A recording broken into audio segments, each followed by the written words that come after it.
First story. I rented a cabin for a quiet weekend. But someone was watching me. I'd been putting in overtime or what felt like forever and finally decided it was time to get away.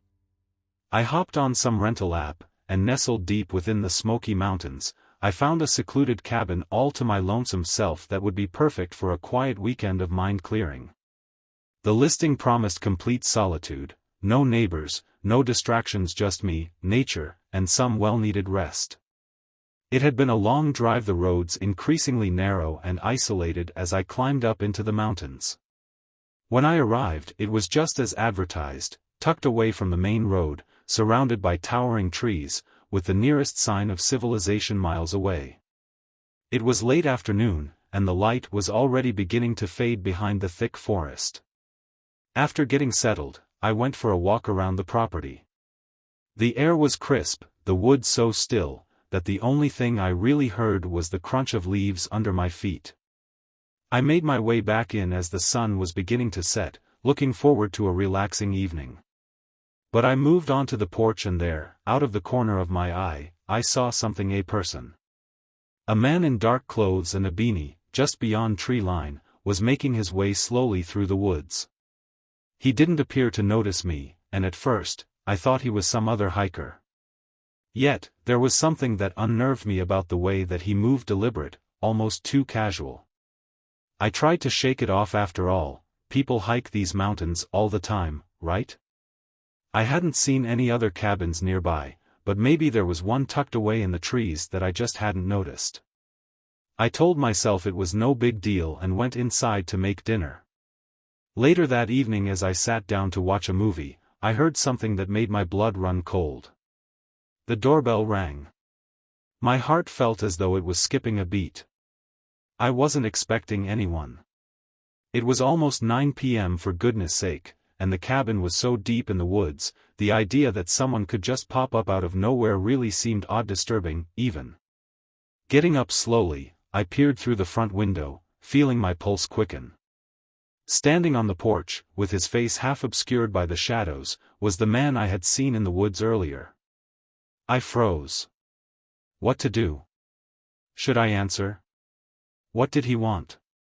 "I'm lost," called the man from behind the door in this weird, composed voice. "I was wondering if you could help me get back to my cabin." His cabin? There hadn't been any other cabins anywhere around. I stepped backward, my mind racing. Something was off, the tone in his voice, the way he was standing there in the darkness. I don't know this area that well," I managed to say through the door. "You should call someone, or maybe." The moment I could get the words out, he turned and walked back into the woods without another word. He was gone into the darkness as fast as he appeared. For another second or two, I stood frozen before turning and making sure the door was locked, every window shut. I still tried to shake off the pounding heart that the encounter had given me. Deep inside my guts, though, I knew something was amiss. The next morning, I told myself it must have been some weird coincidence, he was lost or something. But as I came out the door with my morning coffee, I saw him again standing just beyond the tree line, watching the cabin. That's when it finally clicked into place, he wasn't lost. The uneasy feeling that had come over me the day before never fully left me. I stayed inside most of that morning, getting up now and then to the window, really just trying to convince myself that he had gone, that he would not return. But I was restless. The more I thought of it, the stranger it all appeared. Why, if he came last night with an urgent request for help, should he vanish into the woods before an answer was even possible? As the hours passed, the daylight began to fade, and the familiar mantle of darkness descended once again on the cabin. My head kept reassuring me that it was okay. I was secure inside, the doors locked. But the other side of my brain wouldn't shake off the image of the man standing there in the woods, watching me. Then, when I was about to turn off the light and get into bed, the doorbell rang again. My heart almost stopped. I moved slowly toward the door, dreading what I'd find on the other side. This time I didn't dare look out the window. Instead, I listened. There was no sound of footsteps, there was no voice calling for help. Just silence absolute, except for the pounding of my heart. And then, a soft knock followed. I say nothing in response. I tried to inch away from the door and reach for my phone, dialing 911. Shaking, I explained to a dispatcher on the other end that police would be there, though knowing this remote cabin would take time. I stared at the door, holding my breath, hoping that whoever was out there would leave before anything did happen. The minutes seemed to drag on into hours, and the quiet became excruciating. Finally, I heard footsteps that moved away from the cabin. I went to a window, peeking outside carefully. The man was walking into the woods again, just as he had the night before. The police came and searched the property, but nothing was there. No trace of this man, no footprints, nothing to say where he came from or where he was going. They told me it was probably just a local hiker who got lost, but I knew better. Something about it all wasn't quite right, the way he watched the cabin, the way he knocked so quietly and then vanished into thin air. I gathered my things and left the cabin that morning. I have never returned since and have never told any person what had happened. Of course, when I am walking around my neighborhood or just sitting alone in my apartment, I get this creepy feeling that there is still someone hiding in the shadows watching me. Second story. Something creepy happened during our camping trip. Adam was always the adventurous one of the two of us.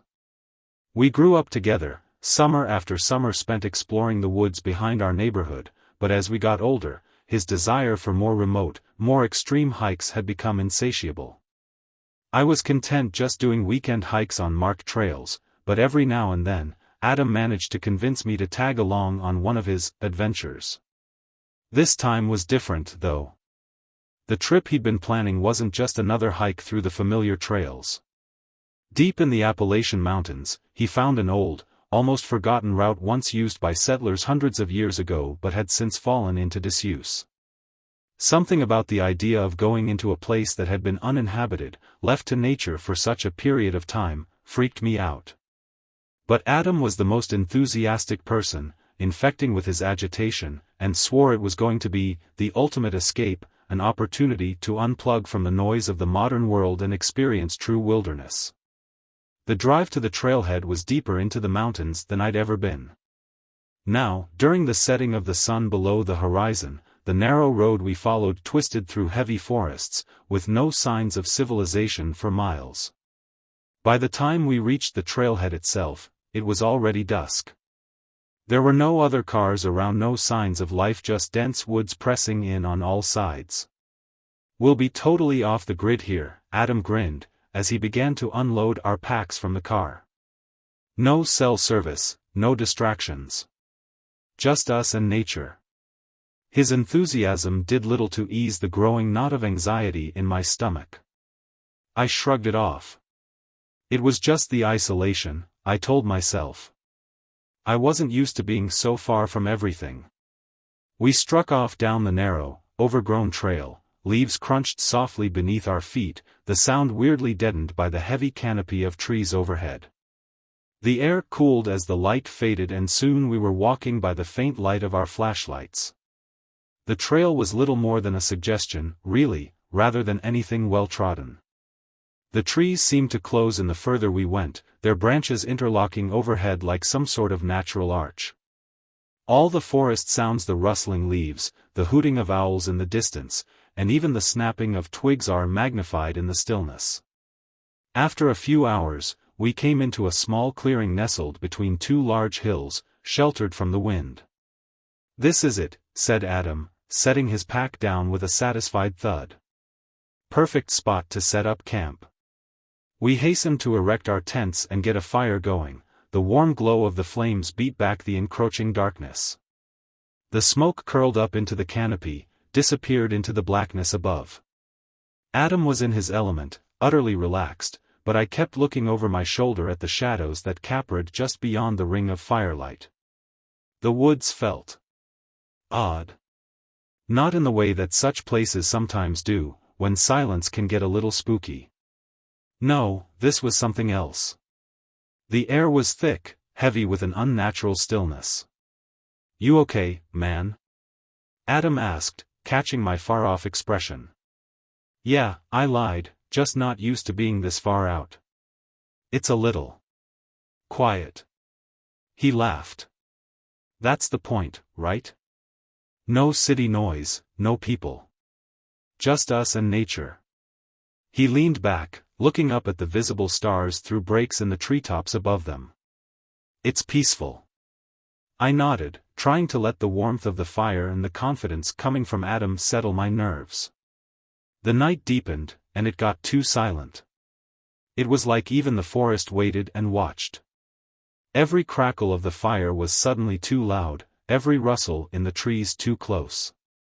We sat in silence for a while, staring into the flames, lost in our own thoughts. I kept feeling like something was watching us from the shadows just beyond the light, but I couldn't bring myself to say anything.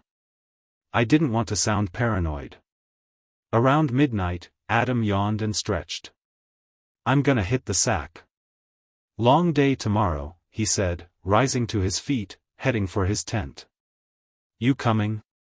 "Yeah, in a bit," I said, still staring into the fire. I wasn't ready to sleep just yet. The idea of lying in my tent amidst that great, silent darkness filled me with dread I couldn't shake. When Adam zipped himself into his tent, I sat alone by the fire for quite a while longer, the only sound the crackling of the flames. But all too soon, the fire began to die down, and with it, the warmth and light faded. The cold crept in, and I knew I needed to call it a night. I doused the fire, the last embers hissing and popping as they disappeared into the ash pulled out, and crawled into my tent. That is when I heard it. At first, it was faint, just the soft crunch of leaves somewhere out there. I told myself it was just an animal, maybe a deer, wandering through the woods. But the sound grew closer, more deliberate. These weren't the random noises of wildlife. These were footsteps. Slow, measured, circling the camp. I held my breath and listened. The steps ceased, then re-began. Whoever it was approaching my tent. I lay there, motionless, trying to hear through the thin fabric. It moved with slow, deliberate movements, as if not wanting to be heard. I wanted to call out for Adam, but something held me silent. The footsteps stopped right outside my tent. I lay there, frozen, my heart pounding in my chest, waiting. The silence was suffocating, nothing to hear, nothing to move, nothing at all. My head swirled with theories, an animal, perhaps a stray hiker? But deep down, I knew that it wasn't anything so simple. Then, the footsteps continued on, pausing to move away from my tent, resuming in the direction back toward the tree line. I exhaled very slowly, trying to breathe a sense of calm into my racing heart, but the sense of dread that had fallen over me wouldn't leave. I waited for what felt like an eternity before slowly, I unzipped my tent enough to peer outside. The fire was out completely, the clearing was bathed in blackness. Adam's tent was still zipped shut, no movement inside. But just beyond the tree line, something caught my sight, a pale figure, standing motionless between the trees. It was too far away to see clearly, but it was tall, unnaturally thin, and utterly still.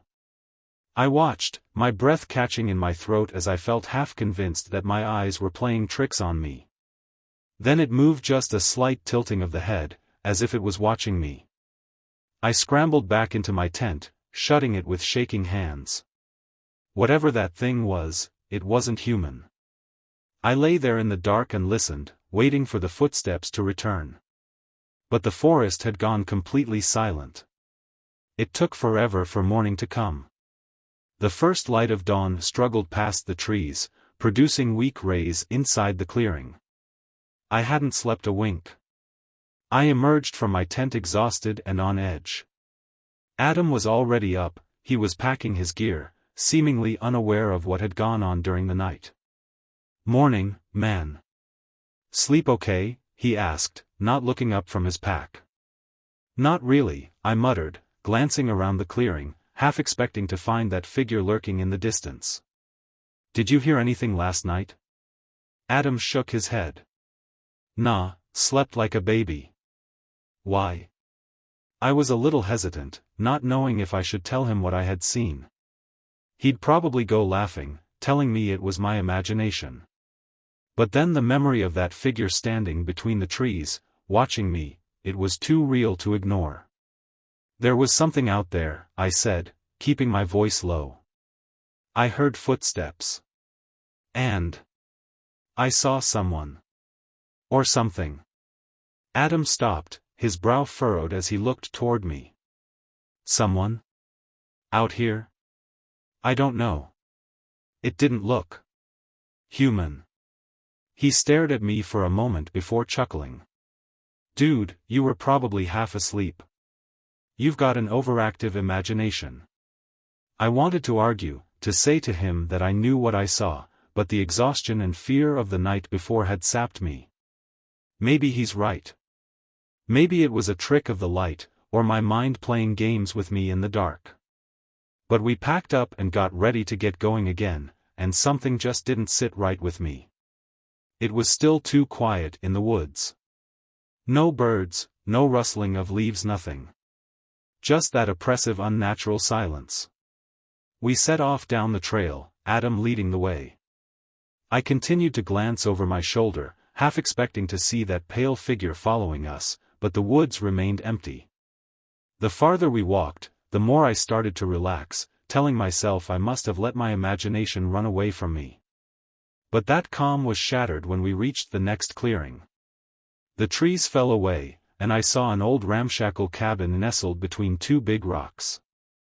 The roof sagged, the windows were dark and broken, but it was the symbol carved in the door that made my blood run cold. It was the shape I had seen in my dream, cut deep into the wood, some kind of twisted, jutted spiral that seemed to pulse with some energy I couldn't see. Adam's gaze locked onto the cabin with wonder, as if mesmerized by an apparition from hell. What in hell is this place? I didn't respond. My eyes were riveted on the door, that symbol searing itself into my mind. Something was not right with it, fundamentally, horribly wrong. Every cell in my body screamed at me to turn and run, to get as far away from this place as I could.